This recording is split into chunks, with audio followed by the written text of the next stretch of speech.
দোকানের নাম হচ্ছে বিডি বাজেট বিউটি। ভিতরে কোনো ধরনের কিছুই হয় নাই। আগুন হয়তো নিচতলায় বা গ্রাউন্ড ফ্লোরে লেগেছে, কিন্তু আমাদের এখানে কোনো প্রবলেম হয়নি।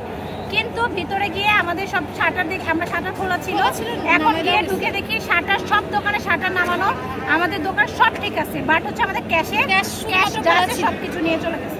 তখন আপনারা কাউকে ঢুকতে দেন নাই, তখন ফায়ার সার্ভিসের লোক আর আপনারাই ঢুকছেন। আমাদের ক্যাশের তো সব টাকা, তাহলে ক্যাশ আমাদের সব কিছু ঠিক আছে, ক্যাশের সব ক্যাশ চুরি হলো।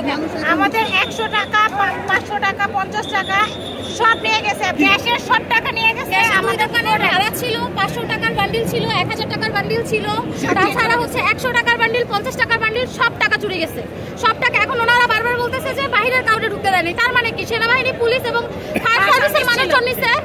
এখন এটার বিচার করুক ওনারা। বারবার আমরা পায়ে ধরতে বাকি রাখছি যে একজনকে ঢুকতে দেন, আমরা শাটারটা শুধু লাগাই, আমাদেরকে সেটা পর্যন্ত ঢুকতে দেয় নাই।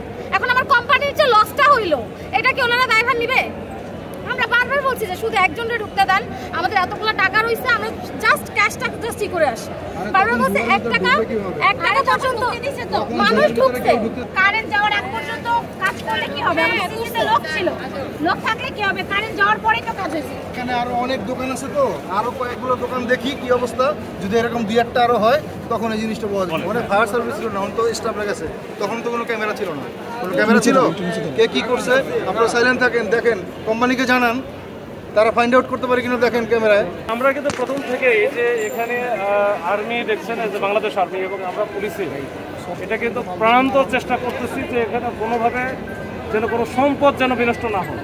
এবং এটার জন্য তারা যখন বললো যে আমাদের তো অনেক দোকান আছে ভিতরে যেগুলো ওপেন করা আছে, বাইরে অনেক প্রোডাক্ট আছে যেগুলো আমাদের ইনসিকিউর আছে, অনেকের ক্যাশে টাকা আছে, তখন কিন্তু এখানে মালিক সমিতি বা অন্যান্য ওনারা যারা আছে ওনাদেরকে নিয়েই ওনারাই কিন্তু গেছে, আমরা কিন্তু যাই না। আমরা ফ্লোর ভিত্তিক, যে প্রথমে গ্রাউন্ড ফ্লোর, তারপরে ফার্স্ট ফ্লোর, সেকেন্ড ফ্লোর, এইভাবে আমরা এখন পর্যন্ত গ্রাউন্ড ফ্লোরেই আছি, উপরে কিন্তু উঠেই নেই।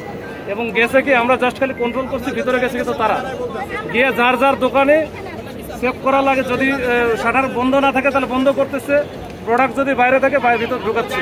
এর মধ্যে ওনারা দুইজন এসে হঠাৎ করে এই যে জিনিসগুলো বলতেছে, এটা একেবারে মানে একেবারে ভিত্তিহীন। এটা মোটেও ঠিক না। এখন ওটা কি হয়েছে না হয়েছে এটা আগেও হইতে পারে, আবার তারা কিন্তু মালিকও না, তারা নিজেরও নিতে পারে, আমি জানি না। এই বিষয়গুলো এটা করা, আমরা যারা আছি এখানে অনেকক্ষণ ধরে, আমরা কিন্তু 2-3 ঘন্টা হলো কাজ করতেছি এখানে।